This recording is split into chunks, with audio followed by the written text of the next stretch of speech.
اعوذ باللہ من الشیطان الرجیم بسم اللہ الرحمن الرحیم الحمد للہ رب العالمین والصلاة والسلام علی رسولہ الکریم وعلی آلہ واصحابہ اجمعین اما بعد فاعوذ باللہ من الشیطان الرجیم بسم اللہ الرحمن الرحیم قل یا عبادی الذین اسرفوا علی انفسهم لا تقنطوا من رحمت اللہ ان اللہ یغفر الذنوب جميعا انہ هو الغفور الرحیم۔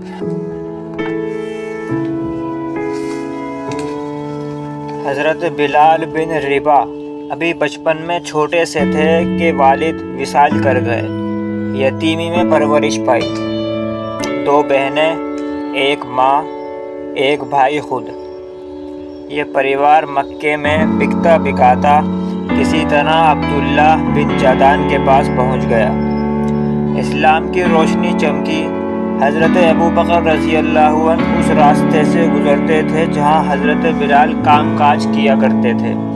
حضرت ابوبکر رضی اللہ عنہ نے ایک دن روک کر کہا، بلال، کب تک تو اتنے خداؤں کو پوجتا رہے گا، جگہ جگہ ماتھا ٹیکے گا؟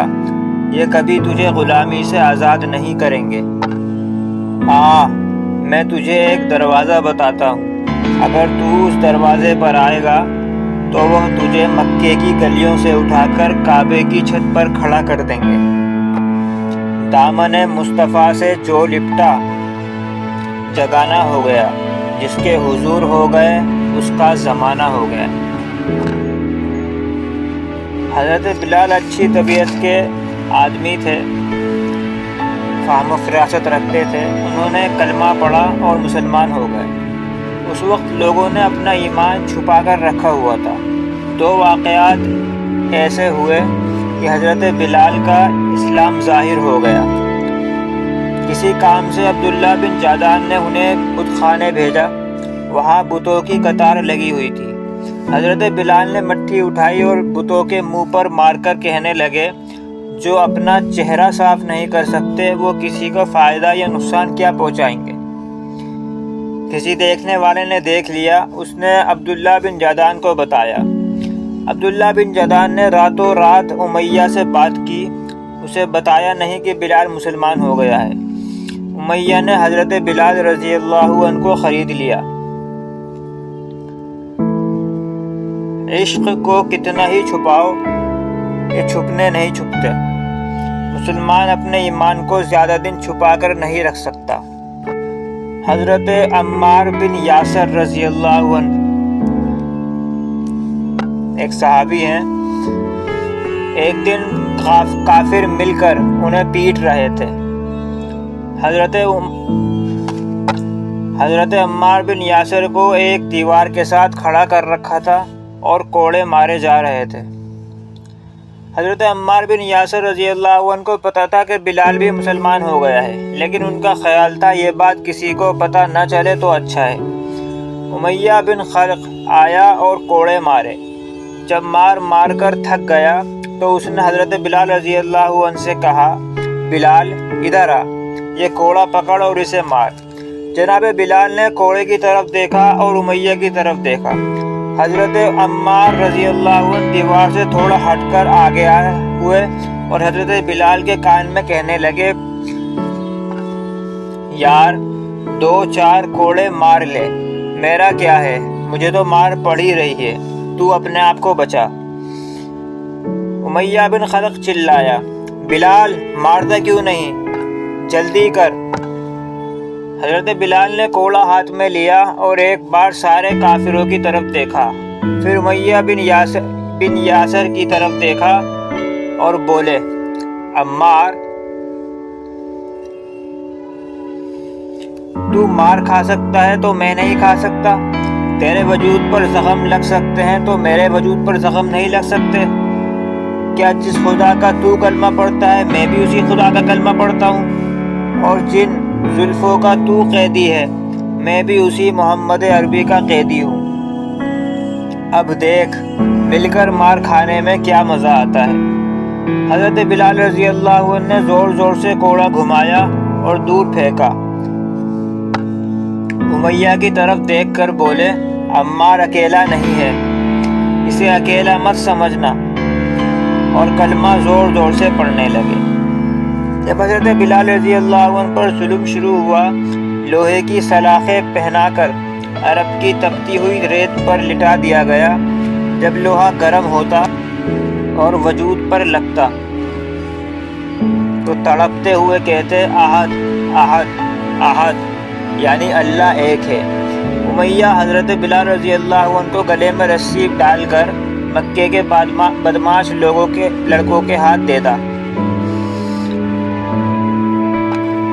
وہ لوگ حضرت بلال رضی اللہ عنہ کو گھسیٹا کرتے تو برابر سے گزرنے والے لوگ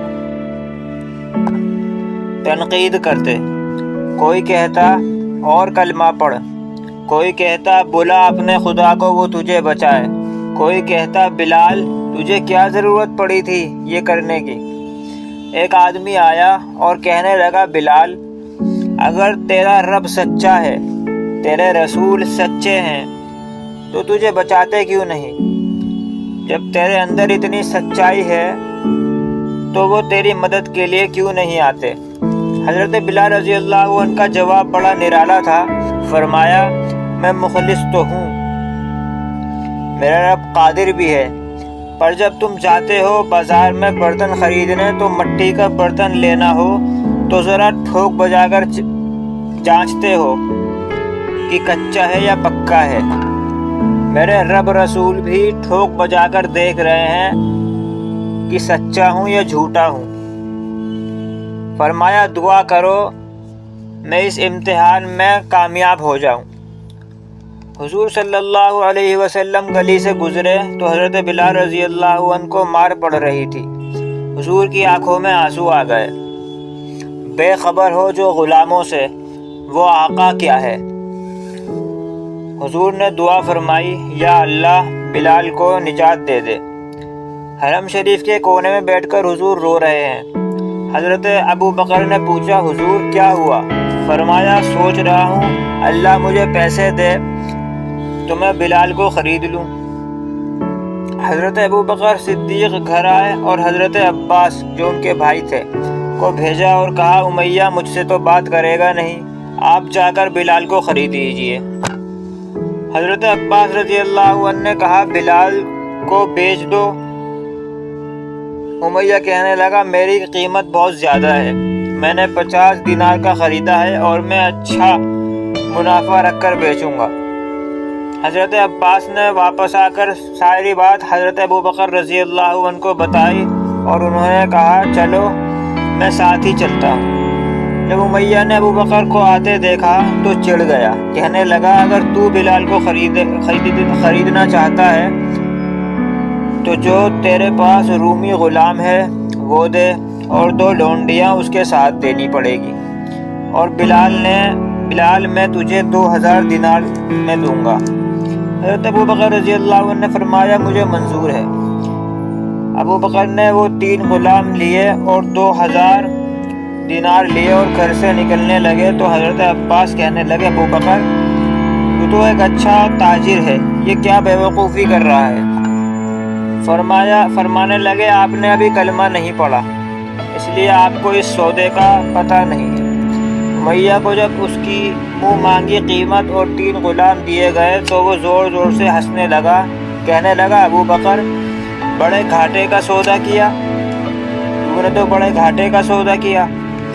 یہ خوبصورت رومی غلام مجھے دے کر جا رہا ہے، ایک کالے رنگ کا لے کر جا رہا ہے، 50 دینار کا غلام تو 2000 دینار میں لے کر جا رہا ہے۔ حضرت ابو بکر رضی اللہ عنہ کہنے لگے، امیہ تو نے ابھی بھی قیمت کم ہی مانگی ہے۔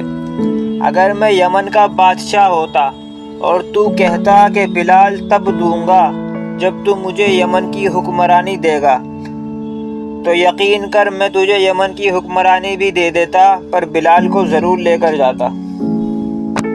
جب حضرت ابو بکر رضی اللہ عنہ حضرت بلال رضی اللہ عنہ کو لے کر باہر نکلے تو حضرت بلال کہنے لگے، جلدی سے حضور کے پاس چلیے، حضرت ابو بکر رضی اللہ عنہ نے فرمایا بلال جلدی نہ کر، جب میں آیا تھا تو نبی کے آنسو بہہ رہے تھے، اگر تجھے اس زخمی حالت میں دیکھیں گے تو انہیں اور رونا آئے گا۔ حضرت بلال فرماتے ہیں میں جب سے پیدا ہوا تھا جب سے غلام ہی تھا، کسی نے کبھی میرے کپڑوں کی طرف دھیان نہیں دیا، کسی نے کبھی مجھے اپنے پاس نہیں بٹھایا، امیہ 4 دن تک روٹی نہیں دیتا تھا۔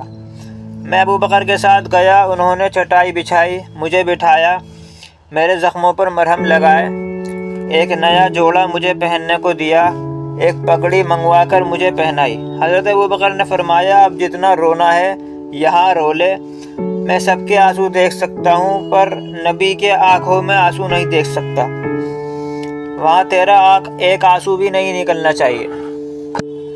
حضرت ابو بکر رضی اللہ عنہ حضرت بلال کو لے کر دربار رسالت میں پہنچے، حضور نے ایک نظر بلال پر ڈالی، حضرت بلال کی نظریں ملی تو سر جھکا لیا، دوسری نظر جب حضور نے حضرت ابو بکر پر ڈالی اور فرمایا صدیق تیرا شکریہ، اللہ تجھے جزا دے۔ یہ بات سن کر حضرت ابو بکر رو پڑے۔ حضور نے فرمایا کاش تو تھوڑے پیسے میرے بھی ملا لیتا، بلال کو خریدنے میں میرا بھی حصہ ڈال لیتا۔ حضرت ابو بکر رضی اللہ عنہ روتے ہوئے کہنے لگے حضور میرے پیسے کس کے ہیں، میں بھی آپ کا اور میری ہر چیز آپ کی ہے۔ بلال تجھ پر نثار جاؤں کہ خود نبی نے تجھے خریدا، بلال تجھ پر نثار جاؤں کہ خود نبی نے تجھے خریدا، نصیب ہو تو نصیب ایسا غلام ہو تو بلال جیسا، نصیب ہو تو نصیب ایسا غلام ہو تو بلال جیسا۔ بلال تو نے بڑی سختیاں برداشت کی ہیں، اللہ ہی تجھے اس کی جزا دے گا۔ حضور نے حضرت بلال کو ساتھ بٹھایا اور آواز لگائی خدیجہ کچھ ہے تو بھیجو بلال آیا ہے۔ حضرت خدیجہ اندر سے آواز دیتی ہیں مبارک ہو، اللہ نے بلال کو آزادی عطا فرمائی۔ حضرت زینب رضی اللہ عنہ اندر سے ایک برتن میں کھجوریں لے کر آئیں، حضرت ابو بکر رضی اللہ عنہ نے ہاتھ بڑھایا کھجور حضرت بلال کو دینے کے لیے تو حضور نے فرمایا نہیں ابو بکر، بلال پہلے دن آیا ہے، تو نے بہت خدمت کر لی۔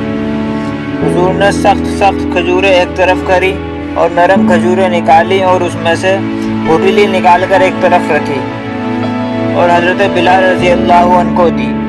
حضرت ابو بکر رضی اللہ عنہ نے حضور سے پوچھا حضور بلال کی ذمہ داری کیا ہوگی؟ حضور نے فرمایا بلال یہ میرا گھر ہے، میں تبلیغ میں ہوتا ہوں، گھر میں کیا آنا ہے کیسے آنا ہے یہ تیری ذمہ داری ہے۔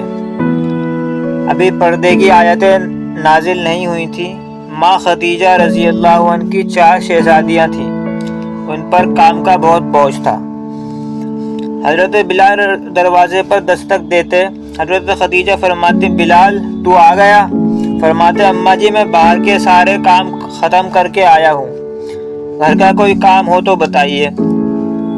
حضرت بلال رضی اللہ عنہ باہر سے ہی کام گنوانے شروع کرتے، گھر کی جھاڑو دے دی، بچوں کے لیے دودھ آ گیا ہے، بکریوں کا دودھ دھو لیا گیا ہے، چکی پیس لی گئی ہے۔ حضرت خدیجہ رضی اللہ عنہ فرماتی چکی پیسنی رہ گئی ہے، ماں خدیجہ اندر کمرے میں چلی جاتی اور حضرت بلال رضی اللہ عنہ اندر جا کر چکی پیستے۔ ایک دن دار ارقم میں حضور تشریف فرمائے ہوئے تھے تو باہر سے کفار مکہ کے شور کی آواز آنے لگی۔ حضرت بلال نے حضور سے کہا حضور ایک نیزہ خرید کر مجھے دے دیجئے۔ حضور نے پوچھا بلال کیا کرے گا؟ فرمایا حضور یہ کافر ہلکی پھلکی شرارتیں کرتے رہتے ہیں، میرے ہاتھ میں نیزہ ہوگا تو یہ قریب بھی نہ آئیں گے۔ حضور نے ایک نیزہ حضرت بلال کو دے دیا۔ اب حضرت بلال رضی اللہ عنہ کے ہاتھ میں نیزہ رہتا، حضور کے آگے چلتے۔ جب نبی پاک نماز پڑھنے کھڑے ہوتے تو نیزہ حضور کے آگے گاڑ دیتے تاکہ گزرنے والے کو پریشانی نہ ہو۔ حضور صلی اللہ علیہ وسلم معراج سے لوٹے تو حضرت بلال سے پوچھا، ایسا کون سا عمل کرتے ہو کہ جنت میں تمہارے قدموں کی آواز سنی ہے؟ اس وقت وہاں صحابہ موجود تھے۔ وہ کہنے لگے، اے بلال، تمہاری شادی نہیں ہوئی ہے، میری بیٹی سے نکاح کر لو۔ حضرت بلال کے لیے اتنے رشتے آئے کہ حضرت بلال کے لیے فیصلہ کرنا مشکل ہو گیا کہ کیا کریں۔ آخر کار مکے کے بڑے تاجر، عشرہ مبشرہ میں شامل صحابی حضرت عبد الرحمن بن عوف کی بہن حالہ بنت عوف سے حضرت بلال کا نکاح ہوا۔ ہجرت کا وقت آیا تو حضور نے 16 مرد، عورتوں اور بچوں کا ایک قافلہ حضرت بلال رضی اللہ عنہ کی نگرانی میں روانہ کیا۔ جاتے ہوئے حضرت بلال رضی اللہ عنہ نے حضور سے پوچھا، حضور آپ مدینہ آئیں گے نا؟ حضور مسکرائے اور فرمایا، ہاں میں ضرور آؤں گا۔ جب قافلہ پہنچ گیا تو سارے لوگ اپنے اپنے کام میں لگ گئے اور بلال رضی اللہ عنہ مدینے کی سرحد پر کھڑے ہو گئے اور حضور کا انتظار کرنے لگے۔ جب حضور مدینے میں تشریف لائے تو حضرت بلال نے پوچھا، حضور کوئی حکم؟ فرمایا، مسجد بنانی ہے۔ سب سے زیادہ کام حضرت بلال نے مسجد نبوی بنانے میں کرا۔ مسجد بن گئی تو صحابہ نے پوچھا، اب نماز کے لیے لوگوں کو کیسے بلایا جائے گا؟ ایک صحابی نے مشورہ دیا، چھت پر آگ لگائی جائے، دھواں اٹھے گا تو لوگوں کو پتہ چل جائے گا کہ نماز کا وقت ہو گیا ہے۔ کسی نے کہا کہ ایک ڈھول بجایا جائے تو لوگوں کو پتہ چل جائے گا کہ نماز کا وقت ہو گیا ہے۔ حضور نے فرمایا، جاؤ، اس کا فیصلہ کل کریں گے۔ رات کو صحابہ سوئے۔ حضرت ابن زید رضی اللہ عنہ اور حضرت عمر رضی اللہ عنہ سپنا دیکھتے ہیں، خواب دیکھتے ہیں کہ کوئی اذان پڑھ رہا ہے۔ صبح دونوں نے آ کر حضور کو خواب بتایا اور پوچھا، حضور اذان پڑھے گا کون؟ فرمایا، بلال پڑھے گا۔ حضور نے حضرت بلال کو اذان سکھائی اور کہا، مسجد کی مینار پر چڑھ کر اذان پڑھ۔ ایک دن صحابہ کرام نے حضرت بلال سے پوچھا، تو ساری زندگی اذان پڑھتا رہا ہے، تجھے سب سے زیادہ مزہ کب آیا؟ فرمایا، اس دن جس دن مجھے حضور نے اذان سکھائی، اور ایک اس دن مجھے بہت مزہ آیا جس دن میں نے کعبہ کی چھت پر کھڑے ہو کر اذان پڑھی، یعنی فتح مکہ والا دن، جب سارے کافر نیچے کھڑے تھے گردنیں جھکائے اور حضور کسواہا نامی اونٹنی پر بیٹھے تھے۔ تو اس وقت میں اللہ سے اور اس کے رسول سے بڑا راضی تھا۔ ایک دن حضرت بلال رضی اللہ عنہ اذان دے کر کہیں چلے گئے۔ جب نماز کا وقت ہوا تو صحابہ نے پوچھا، بلال کہاں ہے؟ اقامت کون پڑھے گا؟ حضور نے فرمایا، رکو، تھوڑا انتظار کر لو۔ جب حضرت بلال آئے تو حضور نے کوئی سوال نہیں پوچھا۔ حضرت بلال نے اقامت پڑھی، نماز ہو گئی۔ صحابہ نماز کے بعد حضرت بلال کے پاس آئے اور پوچھا، بلال کہاں تھے؟ حضرت بلال کی آنکھوں میں آنسو آ گئے۔ فرمایا، جب حضرت خدیجہ رضی اللہ عنہ چکی پیس کر تھک جاتی تھی تو میں مدد کرایا کرتا تھا، وہ چلی گئی ہیں۔ اب جب بھی فجر کی اذان دینے کے لیے ان کے گھر کے آگے سے گزرتا ہوں تو حضرت فاطمہ کے بچوں کے رونے کی آواز آتی ہے۔ کہنے لگے، میں نے حضرت فاطمہ رضی اللہ عنہ کو اپنی گودوں میں کھلایا ہے۔ میں نے حضور سے کہا تھا کوئی مہربانی فرمائے۔ حضور نے رات کو حضرت فاطمہ کو پیغام بھیجا، بلال جب آئے تو پردہ کر کے اندر چلی جانا۔ میں اذان دے کر آج حضرت فاطمہ کے گھر گیا تھا۔ میں نے چکی پیسی اور اندر بیٹھی حضور کی بیٹی نے مجھے بہت دعائیں دی ہیں۔ بدر کی جنگ کا وقت جب آیا تو امیہ اپنے بیٹے کو لے کر دوڑ رہا تھا اور حضرت بلال اس کے پیچھے تھے۔ حضرت بلال رضی اللہ عنہ نے امیہ کے سر پر تلوار لے کر کھڑے تھے۔ فرمایا میں نے تجھ سے نہیں کہا تھا کہ اللہ اسلام کو بڑی عزتیں عطا فرمائے گا، اللہ اس دن کو ہر دن پر غلبہ دے گا، دیکھ اللہ نے ہمیں عزت دے دی اور تو ذلیل ہو گیا۔ حضرت بلال رضی اللہ عنہ نے امیہ کو قتل کر دیا۔ پیچھے سے حضرت ابوبکر تشریف لائے اور فرمایا بلال آج تو تیرے سارے بدلے پورے ہو گئے۔ جب حضور دنیا سے تشریف لے گئے تو حضرت بلال رضی اللہ عنہ خاموش کونے میں اداس بیٹھے رہے، اپنے غم کا اظہار نہیں کیا۔ عصر کی نماز کا وقت ہوا تو صحابہ نے کہا بلال اذان پڑھ۔ حضرت بلال رضی اللہ عنہ کعبے کی چھت پر چڑھنے لگے تو نہیں چڑھ پائے۔ فرمایا سلمان میری مدد کر، مجھ سے نہیں چڑھا جاتا۔ حضرت بلال رضی اللہ عنہ کو 3-4 صحابہ نے اٹھایا اور کعبے کی چھت پر پہنچایا۔ جب حضرت بلال نے کہا اشہد ان محمد الرسول اللہ تو حضرت ابوبکر رضی اللہ عنہ رو پڑے اور حضرت بلال بے ہوش ہو کر گر گئے۔ حضرت بلال رضی اللہ عنہ شام یعنی سیریا میں حلف چلے گئے۔ ایک دن حضور صلی اللہ علیہ وسلم سپنے میں آئے اور فرمایا بلال تو آتا کیوں نہیں؟ حضرت بلال واپس آئے۔ صحابہ نے گزارش کی آپ اذان پڑھیں، پر حضرت بلال نے فرمایا میں وہ اذان بھول چکا ہوں جو آقا نے سکھائی تھی۔ امام حسن اور حسین رضی اللہ عنہ آئے اور منتیں کرنے لگے تو حضرت بلال رضی اللہ عنہ نے اذان دی۔ مدینے کا کوئی گھر ایسا نہیں تھا جہاں سے رونے کی آواز نہ آئی ہو۔ حضرت عمر رضی اللہ عنہ اپنے دور میں شام گئے اور حضرت بلال سے اذان سنانے کو کہا۔ حضرت بلال رضی اللہ عنہ نے فرمایا اگر آپ روئے تو اذان نہیں پڑھوں گا۔ جب حضرت بلال نے اذان پڑھی تو معاذ ابن جبل رضی اللہ عنہ نے رونا شروع کر دیا۔ انہیں دیکھ کر حضرت عمر کے آنسو بھی نکل آئے۔ حضرت بلال رضی اللہ عنہ پھوٹ پھوٹ کر رو پڑے۔ حضور کے جانے کے بعد حضرت بلال پوری اذان کبھی بھی نہ پڑھ سکے۔